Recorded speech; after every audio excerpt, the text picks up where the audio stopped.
Because if you think about the weight of that poem and what that poem did, it really helped a lot of people. And then, I mean, the enemy knows things in ways that we don't know. Yeah. Like, he knows the magnitude, or probably don't understand the magnitude, but he sees, right? But you know how he had access to me? What? You want to know? It wasn't just ignorant. So Paul talks about, like, we are not ignorant of the devil's schemes. I was completely ignorant of his schemes. That's why I didn't gird myself up.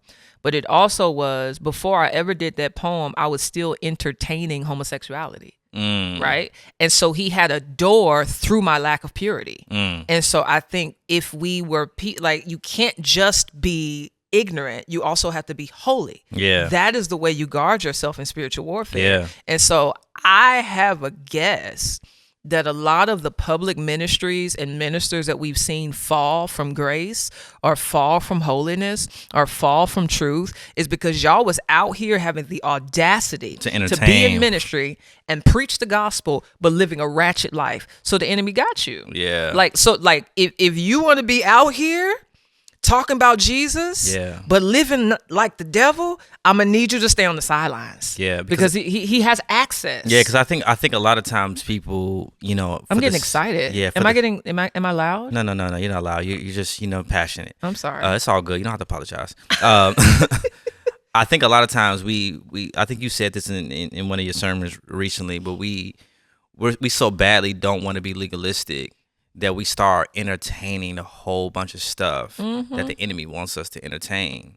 And when we do that, like we just become so vulnerable to the enemy attacks, and we don't even realize it. Right. And so I think when it's not about legalism, but it's about faithfulness. Come on here. Right. God wants us to be faithful people. This doesn't mean that we have to be self-righteous. This doesn't mean we have to look down on people. This doesn't mean we have to call everybody a sinner when they operating in liberties that we feel like we shouldn't operate in. But it does mean that God is looking for faithful people, not to just use for outside ministry, but he wants his children to be faithful, because he knows that that's how you guard yourself from the enemy, right?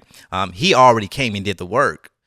But just because Jesus did the work doesn't mean we can't undo it with the way we live our lives, correct. Right? And so I think God just wants us to be faithful and to strive to be holy. Yeah, I really think we believe this lie that you can be a hypocrite and be useful.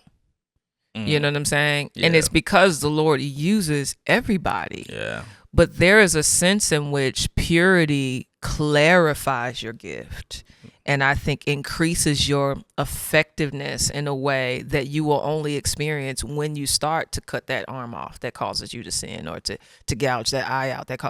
Even that, like, you can't even see the plank in your brother's eye if you have one in your own, which means that you are ineffective even in your discernment when you have something in your way.